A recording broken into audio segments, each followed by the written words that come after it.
Hello, my friends. John LaRuffa here with another episode of Solo and Sold It. This is episode 8.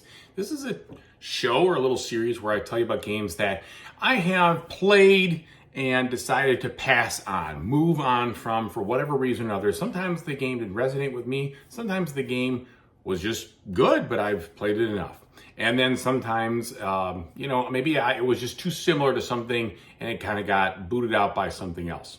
Either way, I'll give you 5 games that I am going to talk about today. And the last one, of course, will be the one that's a little bit controversial, right? The one that most people say, how could you do this? How could you sell such a great game? Well, I'm going to tell you. All right, so number 1 on this episode will be Tiny Epic Zombies. Now, there was nothing particularly wrong or bad with Tiny Epic Zombies. I just found that it didn't resonate with me. Played it a couple times, and there's a decent game there. It just fell into a lot of the way the other place of the Tiny Epic games fall to me, which is like just maybe a little bit more complicated than I want them to be, but not complicated enough to be like a heavy game. But I don't know, it's just this weird space. The only Tiny Epic game that I still have and really like a lot is Tiny Epic Dungeons, because that one seems just for whatever reason to me to be a better fit. But Epic Zombies was okay, played it a couple times, but ultimately just I forgot how to play it and just lost the will to relearn it when the time came and sent that one on its way to the land of the undead. So that was it. Number 2, Thunderbolt Apache Leader. Now, there is a good game there. It's just not for me. I don't know why I keep lying to myself to think that DVG games are going to be good fits for me, but they never end up being good fits for me. I've sold Warfighter. I've sold Tiny Epic, Thunderbolt Apache Leader. I've had a couple other ones. I'm trying to think about some other ones. I've had like a Cthulhu themed game that didn't work out for me in the long term. I guess I just don't like the system enough. Now, the DVG game of Thunderbolt Apache Leader is a very good game. Like, objectively speaking, it's good. I just didn't find it fun enough, especially since so much of the game ends up being the setup and the configuration, which would be cool if it wasn't so somewhat, I guess, deterministic, or I should say less than deterministic, random maybe. The dice just can defeat all of those plans, and I always felt like I was struggling mightily to keep, pilots from not getting too stressed, and overall like this constant feeling of degraded infrastructure, degraded performance, degraded capability throughout the game, and I didn't find that fun. It just I held on to it for years and years and years and years. Always wanted to come back to it, and every time I did, I was like, this just doesn't resonate with me. So had to let that one fly away. All right, number 3 was Street Masters. Now there's a game, again, that on paper, I thought, I'm gonna love this game. It's really cool. There's all sorts of guys, there's all sorts of scenarios, there's lots of different things to consider. It's a great solo experience, etc., etc.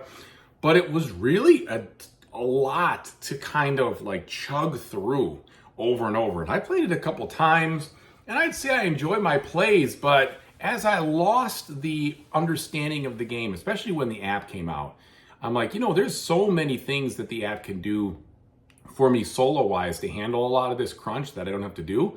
I'm just gonna pass in the board game and pick up the app. And then I played the app like once, maybe twice, but it didn't bring me back to the table often. And Street Masters, I think for a lot of people could be really fun and really good, but it kind of goes back to the idea that maybe dungeon crawlers, and this isn't really a dungeon crawler exactly, but it had a little bit of a feel like that, more like a scenario-based, contained kind of thing.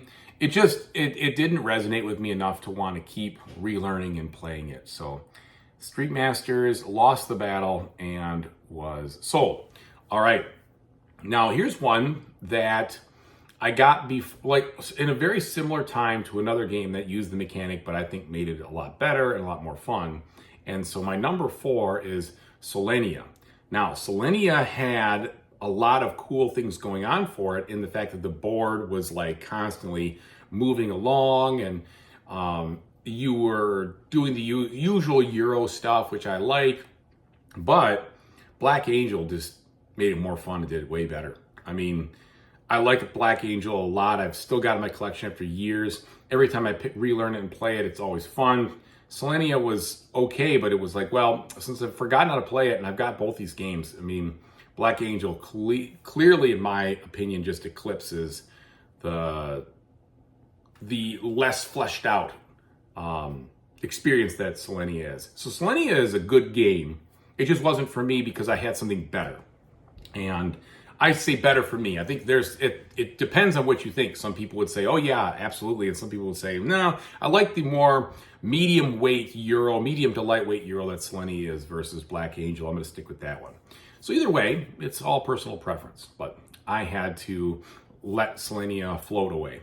All right, now my final one is the controversial one. And I did in fact finish the game, but once I finished it once, I was finished with it, period. And I kind of pushed myself through the last couple of hours of the game to get it done. But number 5 is Sleeping Gods.